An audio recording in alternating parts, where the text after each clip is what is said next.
So one question that we do get is regarding FUT and FUE. I know it's been answered fairly well by different clinics over the years, but it's a question that still arises. And for us, because of our history and the way Dr. Bisanga trained, he became proficient initially in strip and actually has done some of the largest strip cases in Europe. I've been with BHR for over 12 years and seen that. And he was also doing very, very large FUE cases and has been for a long time. So we didn't have the pressure to be biased really for one technique over the other. And some clinics over the years were only offering FUE and some were only offering strips. So they had more of a bias to point you towards one direction more than what was probably the best thing for the patient. In our experience, they're both very good techniques. They do work quite differently and they can really work very well in synergy. So an FUT, a strip will take locally, it will take 100% of all the grafts in the strip area, and FUE will be more of a universal approach to the donor and will take a percentage, maybe 25, 30 or 40% of the grafts. It doesn't take surface area, but it will take from density. So they can work in synergy. If you had a patient that had an average density of 80, for argument's sake, and good laxity, then we may be able to take a strip of 30 centimetres by 2, that would be 60 centimetres of surface area, with the 80 density would give you around 4,800 grafts. That would then be sutured up. Dr. Bisanga on his strip technique would open up and cut around the scalp and really measure and flow with that laxity change, making sure that we have no unpleasant surprises of not being able to close the strip and being too aggressive. So Dr. Bisanga would cut the strip, really go with the flow as he goes around the scalp, going with the laxity, making sure that he closes it in areas very well with sutures, and that would be closed and stayed sutured for 10 to 14 days. The strip mustn't be too low where the neck and the head is prone to more movement and can stretch the scar while it's still waiting for that tensile strength.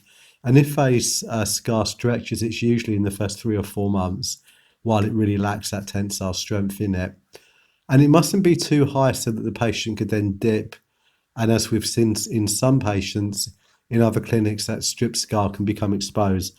So on a patient of 80 density, a strip by 2 centimetres width, 30 length, we could harvest 4,800 grafts, suture them up, and then they've got 9,600 grafts left in their donor, and you could probably quite easily tap into 3,000 of those via FUE, keeping into account to make sure you keep hair above the scar. With Dr. Bisanga, I've seen scars that are 1 millimetre in width, which actually is considerably smaller than some FUE in some clinics. So if you do a strip, you can take 4,800 on that example as a patient, and then you could probably take another 3,000 quite comfortably via FUE to then hit around 7,800 grafts. As I said, it takes everything in the localized area for the strip. It takes surface area, 100% of the grafts, or FUE will take from density in probably 180 square centimetres is your target to spread into. And Dr. Bisanga is known for his extraction pattern. If you were to be on the same patient and do FUE only with good FUE technique, good extraction pattern, probably over multiple surgeries, if you were to take 40% of those grafts via FUE, you'd probably get around 5,700 grafts. So you'd get less via FUE alone and more in synergy. And one question that we get is what's best to use first? Traditionally, we went strip first on patients with larger loss.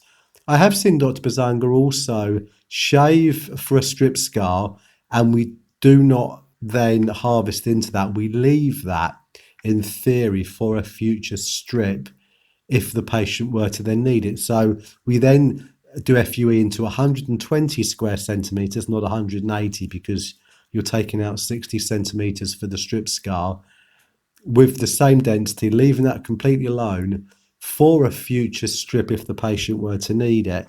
So they do work very well in synergy. the market has really, through the past decade, gone from a combination of strip and FUE 40-60%.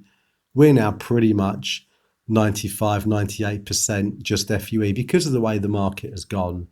As I said, we do both, so we have no bias in terms of a preference, and Dr. Bisanga is obviously extremely skilled in both of these techniques. Strip is very intensive labour-wise for the group of technicians that then, once the strip is taken, will need to sliver it, dissect those follicular units. FUE, because of the way Dr. Bisanga works, is more labour intensive for the doctor because we don't have technicians punching grafts.